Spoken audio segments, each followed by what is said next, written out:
Bismillahirrahmanirrahim. Assalamualaikum warahmatullahi wabarakatuh. Perkenalkan, nama saya Ijan Nurjahro dari Prodi Hubungan Internasional semester 4 Universitas Peradaban Bumi Ayu.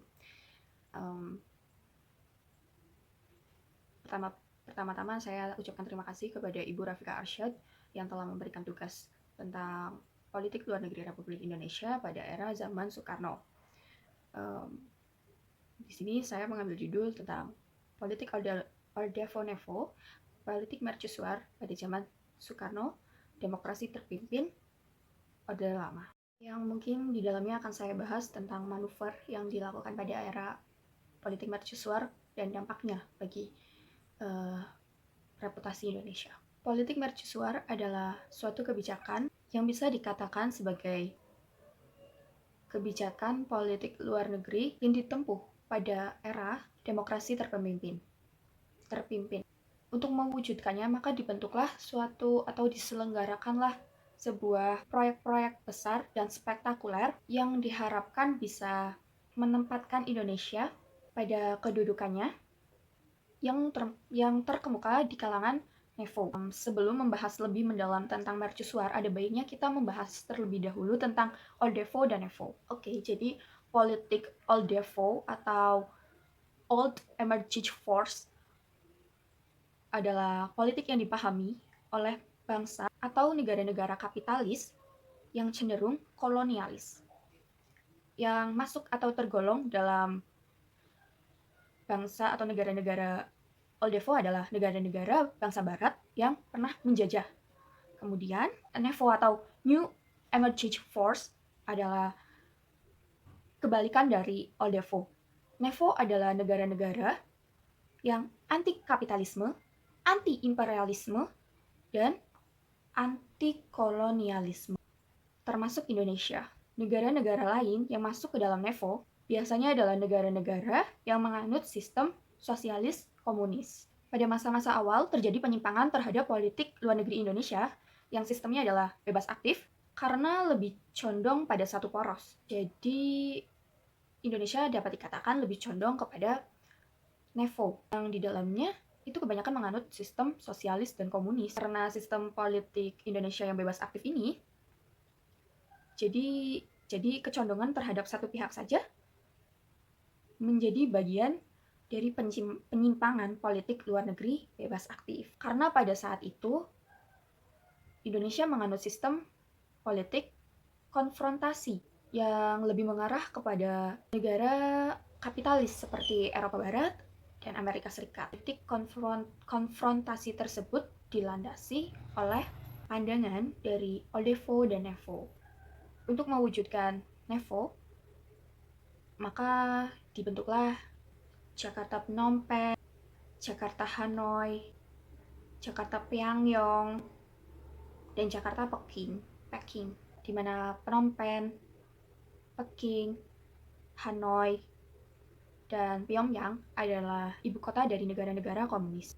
Dampaknya, ruang lingkup atau ruang gerak Indonesia di kancah internasional karena hanya berpedoman pada negara-negara komunis saja, sehingga ini dapat dikatakan sebagai pelanggaran politik luar negeri bebas aktif karena hanya condong ke satu pihak. Kita masuk ya ke pembahasan politik mercusuar. Politik mercusuar dijalankan oleh Presiden Soekarno karena beliau menganggap Indonesia adalah mercusuar yang dapat menerangi jalannya Nevo atau menerangi jalan bagi Nevo di seluruh dunia. Indonesia ingin menjadi simbol percontohan dalam bentuk pembangunan dan juga menjadi pemimpin dalam mengarahkan negara-negara yang tergabung dalam Nevo atau negara-negara ex-kolonialis bangsa barat atau negara jajahan bangsa barat. Dampak positif dari politik mercusuar ini adalah Indonesia bisa menjadi pemandu bagi negara-negara yang baru terbentuk dan dapat menentukan arah politiknya. Dampak positif lain dari politik mercusuar ini adalah kita bisa melihat dan menikmati gedung-gedung besar serta patung-patung yang ada di Indonesia. Dengan tujuan patung-patung dan bangunan-bangunan besar ini dapat mencirikan bahwa proyek-proyek besar ini dapat menempatkan Indonesia pada posisi terkemuka. Dampak negatif dari politik mercusuar ini adalah ketika dibangunnya bangunan-bangunan besar atau proyek-proyek yang spektakuler, serta patung-patung besar itu membutuhkan biaya miliaran rupiah, sehingga Indonesia pada waktu itu mengalami krisis. Proyek-proyek mercusuar tersebut membutuhkan biaya yang sangat besar, bahkan hingga miliaran rupiah. Dengan tujuan utamanya adalah diselenggarakannya Ganevo, Camps of the New Emerging Force, pada 10 November 1963 yang dijalankan oleh negara-negara NEVO. Di mana untuk menjalankan Ganevo tersebut dibutuhkan biaya yang sangat besar, dibutuhkan persiapan yang membutuhkan biaya besar pula, seperti membangun komplek olahraga Senayan, serta biaya perjalanan untuk para delegasi asing. Kapangannya agar mobilisasi atlet dari tempat tinggal mereka atau dari Hotel Indonesia menuju ke Gelora Bung Karno itu menjadi cepat dan nyaman gitu. Bangunan-bangunan mercusuar yang sangat besar itu seperti Jalan Semanggi yang diprakarsai oleh Presiden Soekarno dengan tujuan agar mobilisasi para atlet dari Hotel Indonesia menuju ke Gelora Bung Karno itu menjadi cepat gitu dan tidak ada kendala.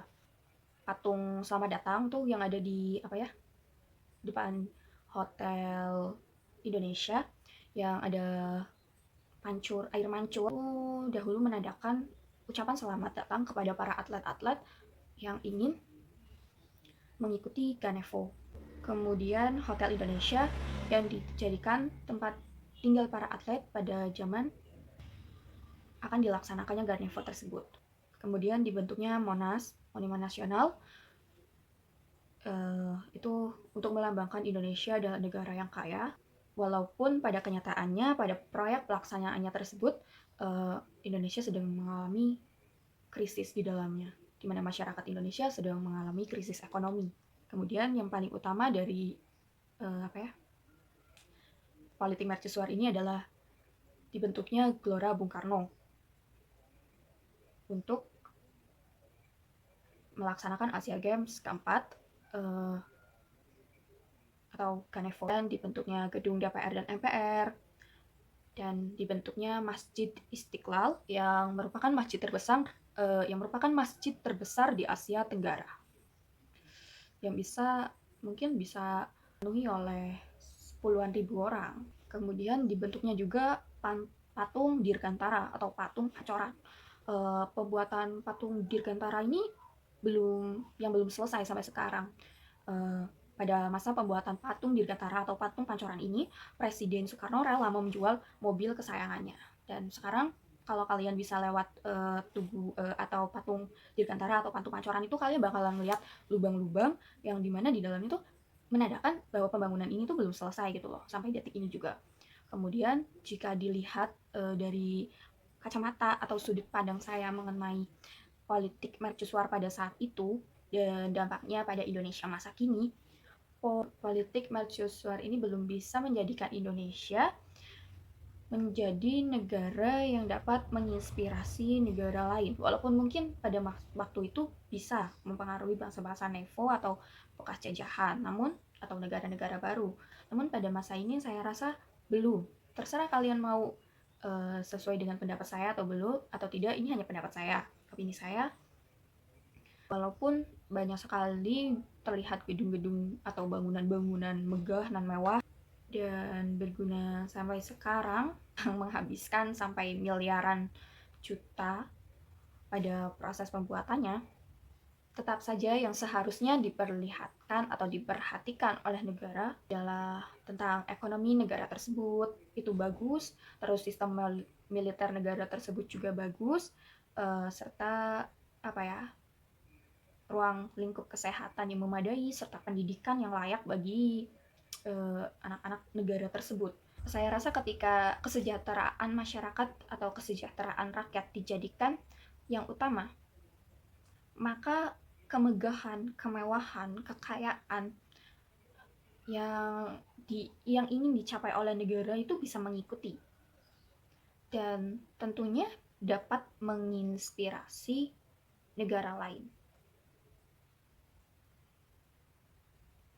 Sekian yang bisa saya sampaikan sekian yang bisa saya sampaikan tentang politik Orde Nevo pada masa politik mercusuar Soekarno pada masa Orde Lama atau demokrasi terpimpin. Terima kasih. Wassalamualaikum warahmatullahi wabarakatuh.